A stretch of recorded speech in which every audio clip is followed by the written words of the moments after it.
Hi guys, welcome back to the Library of Alexandria. Today guys, look at these. You know what these are? These are the handy dandy note cards, and that means that I am here to do another tag video. Now this one is the anything but books tag, where my answer can be anything but books. I cannot answer books for any of these questions, and to commemorate that, I am also at my desk, my computer desk in the living room instead of in the office where the books are. So my background is also anything but books. So this is a pretty short tag, so without wasting any more time, Let's get down to business. let's get down to it. Boom! Question number one, what is something you own way too many of other than books? I asked my wife and she said, board games! I have a lot of board games. I don't think I have too many. I don't have as much as like Angela does, or even Greg, but I do have a lot. I do have a lot of board games.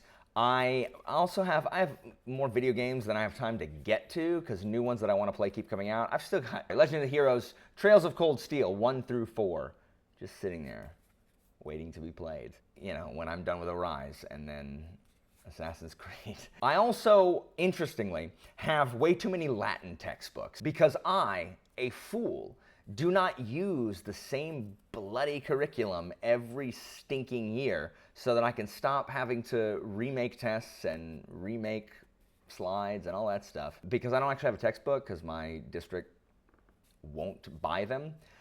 So I make my own stuff, but I'm constantly trying to make it better, so I have a bunch of Latin textbooks where I've Frankenstein together a curriculum. So I have too many Latin textbooks, I think. Boosh. Well, that one went way behind me. Number 2, what is something you do for fun that isn't reading a book? This one's easy. I play video games. I play a lot of video games. I play video games. I play board games. Those are the things, those are my primary interests. I like to write. I like to do theater. I have acted in the past. I haven't done it in like forever because there was COVID, and then it's a huge time commitment at this point, going to rehearsals, and I barely have enough time to get my work done and booktube and read anything as it is. Where am I going to fit in rehearsals 5 days a week for 3 hours a day? I don't know, but I do enjoy it. My favorite thing that I've been in is a one-man show called An Iliad by Dennis O'Hare and Lisa Peterson, which is a kind of like one person retelling of the Trojan War, at least the part dealing with Hector and Achilles. That's my favorite thing I've done. That's probably what I'll keep doing because I can rehearse it on my own at this point, when I do it.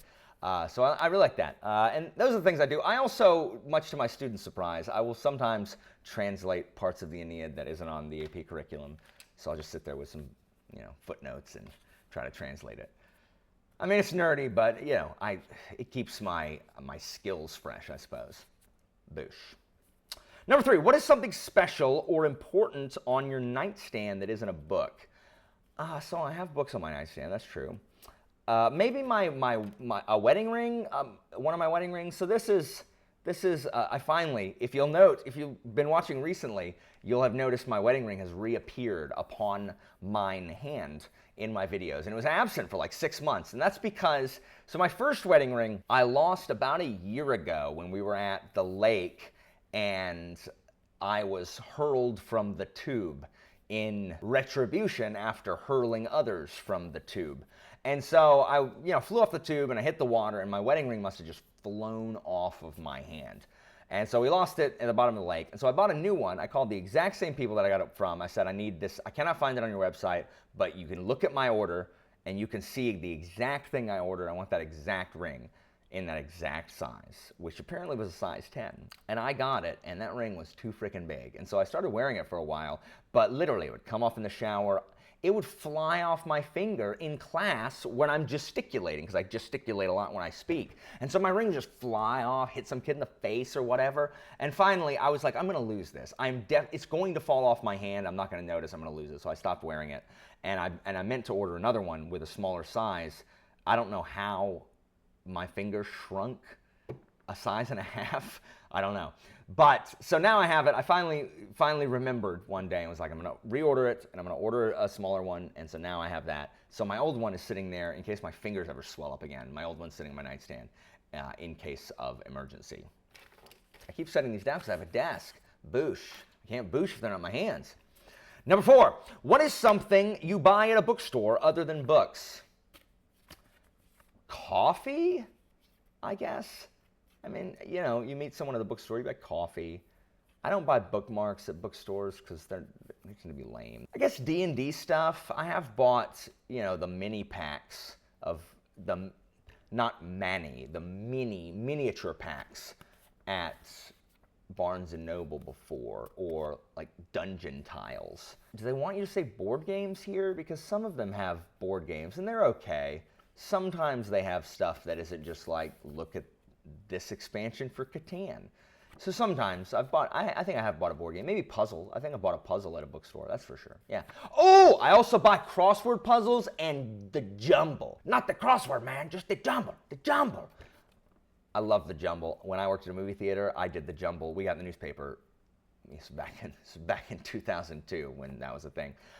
We were at the newspaper every day, and I would always do the jumble, and it was my favorite thing to do. And so I have a big fat book of jumbles, and I have a book of crossword puzzles as well. So, I mean, I know those are books, but I don't really count them because you're not reading them. It's puzzles. Boosh. What's a fun gift you received that wasn't a book or a gift card for books? So, 3 years ago, when my wife and I were dating, I discovered and read this entire list. It was a top 50 list or top 100 list or something, like the Time top 100 thing, but it was better because it didn't have the We Free Men at the top of this. But it was a list of the 50 best pens, and I love pens. I have used the same type of pen really forever, because when you find a type of pen that you like, the other pen aficionados back me up. Like, you love pens. And so I read this whole list to look where my G2s are my Graydon pens.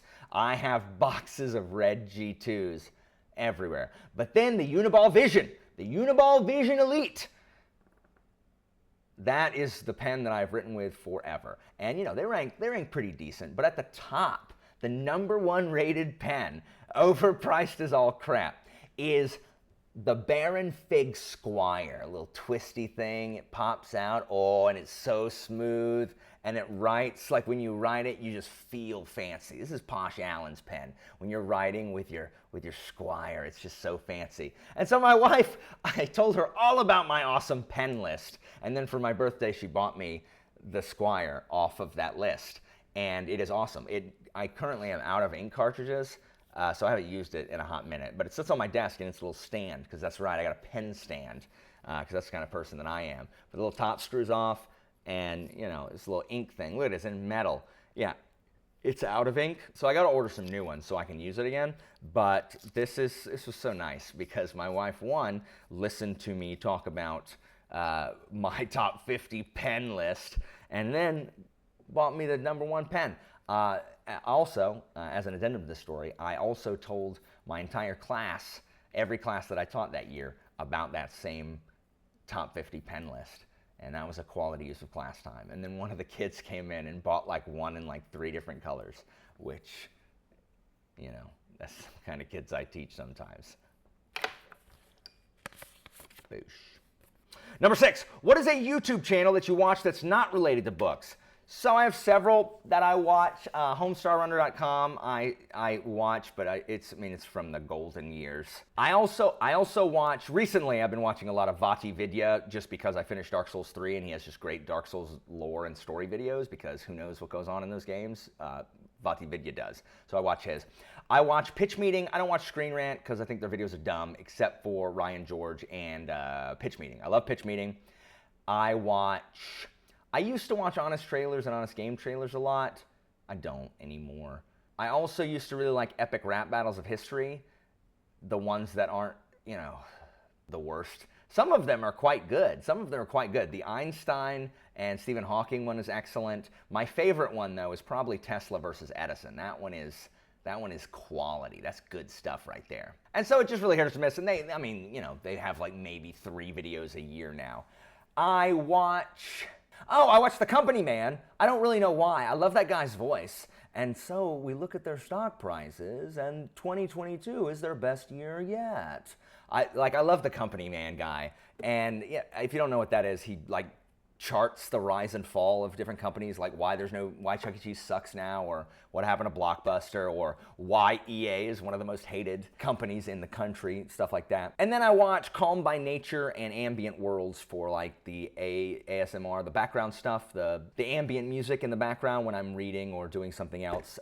Calm by Nature has an excellent one in a cafe that plays like, holiday music, jazzy, over the speakers in the cafe, that as soon as it gets cold, that will literally be the only thing that I watch on YouTube for the entire season, like it was last year.